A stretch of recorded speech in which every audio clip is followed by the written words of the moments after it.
Hey everybody, I want to continue the conversation about how we are going to emotionally and psychologically and spiritually move through this experience. I think today was a day in which it sank in, it's like the reality is sinking in deeper and deeper for people, that this is our new reality. This is our new normal for the foreseeable future. And you can go one of two places with this. You can allow it to really just kind of, oh my God, I'm just going to be home like this and all the questions that come up about work, etc. Or you can say, okay, I am going to have to switch gear. And that's what I want to talk to you about in this video. I want to talk about what it takes to switch gears. It's kind of like when a bear hibernates during the winter and all their various physical systems change for that period of time. Well, we need some of our psychological and emotional systems to change in this time. And one of the things that we've talked about quite a bit recently is the idea that you have to allow your emotions, some of which are not pleasant, of how this period is forcing us to look at some things that are difficult to look at, that a lot of our addictive, adrenaline-filled activity and everybody running around like chickens with their head chopped off, that is so endemic in our culture is because on a certain level, on a very real and meaningful level, we are trying to avoid doing that deeper work of looking at some of our deeper emotional truths. This is a conversation that a lot of people are having. But now, what are we going to do with that? Well, it's a balance. And I've talked about it before, that on one hand, we have to really make the space for all of the emotions that are coming up. And at the same time, we have to practice discipline, psychological discipline and emotional discipline and even lifestyle discipline. So that's what I want to talk to you about tonight. First of all, one of the main principles here is we're going to only get through this if we get through this together. And so what I would recommend to you is that you become disciplined about the musculature that you need to develop that will counter the instinct that we will have to pull in, to isolate, and to make this all about us. Remember, this is the main principle here. You're going to be able to get through this because you're not going to make it all about you. You start making it all about you, that's when you're going to have a real hard time emotionally, you're going to have a real hard time psychologically, and other people will start having a hard time with you. And you will repel the very love, you will deflect the very love that you need to attract into your life right now. Even if it's somebody staying, your family, your husband, your wife, your lover, whoever you're sort of cooped up with at this time. So, I would like to recommend that there be 3 actions or 3 people. And those 3 people, what I'm about to say, will constitute the 3 actions that you are going to proactively do what you can to take care of them today. It could be getting on the computer and finding out what organizations in your community are working with people who are having a harder time than you are, and what you could possibly do to be of help. Also, every day, it's like if you're a minister or a coach or a therapist or something, your professional work is involved with helping other people. But also, if you're a good person, you make that a large part of your life. So I would recommend that you write down on a piece of paper the 3 people, at least 3 people that you're going to call today, just to check in. Particularly friends who are living alone. Just call and see how you are. The old Stevie Wonder, I just called to say I love you. A lot of times we're just in too much of a hurry. Right now, you're calling to check on other people means everything. You don't have the excuse right now that you don't have time, because you do have time. I know you've probably already experienced, I've experienced it, I think we all have. If some of our conversations with people have been deeper. I got an email from a first cousin of mine today saying, hey guys, why don't we all have a Zoom family reunion? One of the stories that reminds me of is a story about my sister about 3 days before she died. I think it was even maybe 1 or 2 days before she died. And I was my sister, before she died, had that. I've seen it around people. Some people have it, some people don't. But she was one of those people who, before she died, she sat up, and there was like a Buddha light around her as she sat there in bed. And my brother was at the end of the bed, and I was sitting next to her, sitting on a chair next to the bed. And I had this realization. My brother is 7 years older than me. My sister was 3 years older than me. And I just had this like revelation. Well, that word, I'm using it loosely. That we had never in this lifetime taken advantage as fully as we might have what it meant that we were siblings. I just realized that it's going to be over. And we didn't mine it for all the gold that it gave us potentially. And I said it, through my tears. It was obviously a very emotional time. And I said something like, we never got around to we didn't do it. We didn't really get around to being brother and sister. We didn't really go as deep with these relationships as we might have. And my sister looked, and my brother nodded, because he totally understood what I was saying. And my sister said, we're doing it now. It's okay, we're doing it now. And I said after my sister died that my deepest regret was not that I had not known her longer so much as that I had not known her more deeply. Sometimes those things which are the most precious, they're right in front of us. But we're too busy. If I had said to my sister, if I had called her and said, why don't you and Peter and I go have dinner? She probably would have laughed and said, I have children, I don't have time to go to dinner with you guys. Everybody's busy, everybody's got families. Everybody's got things we've got to talk about that somehow take the place of going deep and being real and being intimate with each other.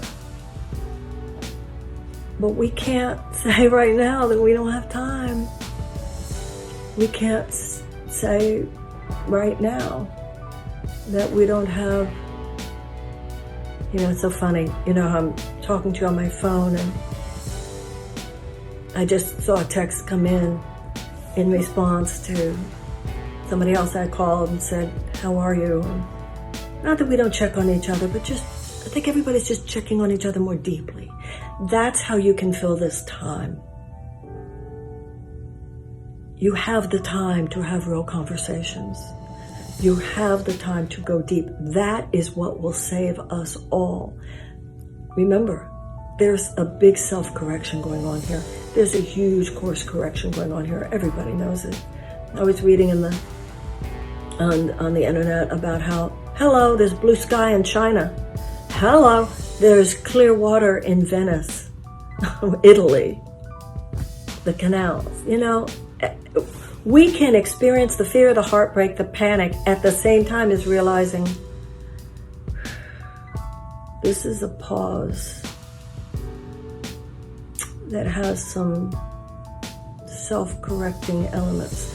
Mine it for what it's worth while it's happening. This will end. This will end. And the skies will be bluer.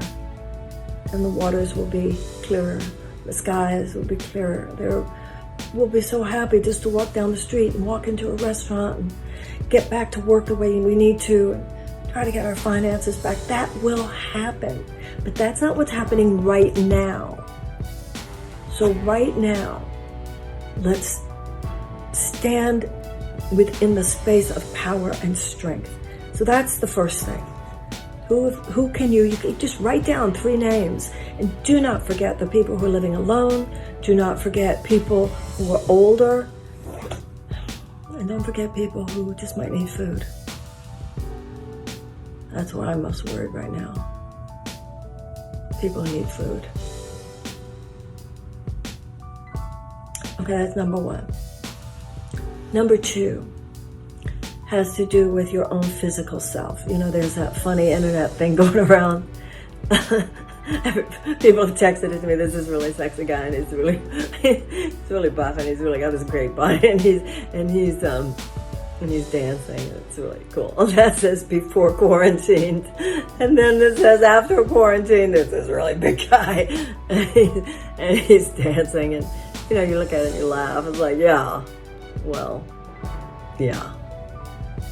Don't let it happen. The endorphins matter right now. Yoga. Could be yoga. Could be weights that you have in your house that you wipe off first. Could be stretching. This sounds like a small thing, but it's actually a very big thing. Because there is a tendency in all of us for this thing to just send us spiraling down. We've got to say to each other, it's kind of like when you read about people who are with people when there have been snowstorms or blizzards while they were mountain climbing. And the danger, of course, is somebody freezing to death. And when somebody's going to freeze to death, part of what starts to happen is just they start going to sleep. So you read these stories and people go, no, don't go to sleep, don't go to sleep. That's how we have to be with each other right now. Have you exercised today? I was going through something with my friend today where he's kind of nudging me about something that's like perfect. It's perfect that it's like perfect that I'm here with him, because he has a particular habit in his life that I could use. And he's nudging me. Well, this is perfect. That's part of how we need to be with each other right now. And otherwise, this could just get the best of us, and the energy, the word inertia means the tendency of the object to move in whatever direction it's been moving. Being a positive person actually takes more energy and more strength than being a negative person. It's easy, and listen, any of us could fall into depression around this. I mean, hello, that's for sure. But you don't have to. And this is very serious. And the world needs you right now. And people who have it even worse than you do need you. There are probably books. See this bookshelves behind me? Because I'm at my friend's house. Well, actually, there are a lot of books in this room that actually aren't my thing. But there are a lot of books in this house that are. And hello, on your computer. I bet you always said you were going to be War and Peace one day. I think poetry, for me, literature. I found during my campaign that I really craved literature. That part of the brain that was something different. But real literature, guys, not cheap stuff. Literature. Deep, real, meaningful literature. Taking the time to digest real poetry. My friend has art books in his house. And usually you look at art books and they're just kind of decorative. But today I was looking at some books that I just wouldn't have taken the time to just really look at. Reminded me of like art history classes in college, but you hadn't even done it since then. These are actually important nourishments for the soul right now. They're what we need to bolster the emotional and attitudinal strength that we need. The last thing you want to do is watch too much television. I did watch the president's, briefing today. We want to watch and read enough to be informed and know what's going on. But I tweeted the other day, I turned down Ben Carson, turned up Laura Nero. I don't know why, I don't know about you, but Laura Nero is totally helping me through this moment.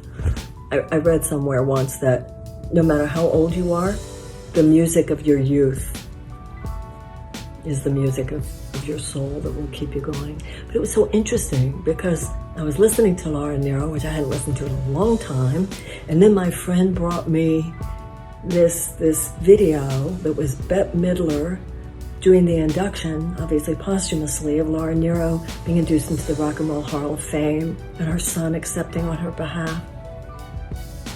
And I was just thinking, I wouldn't have watched that. I wouldn't have thought I had the time.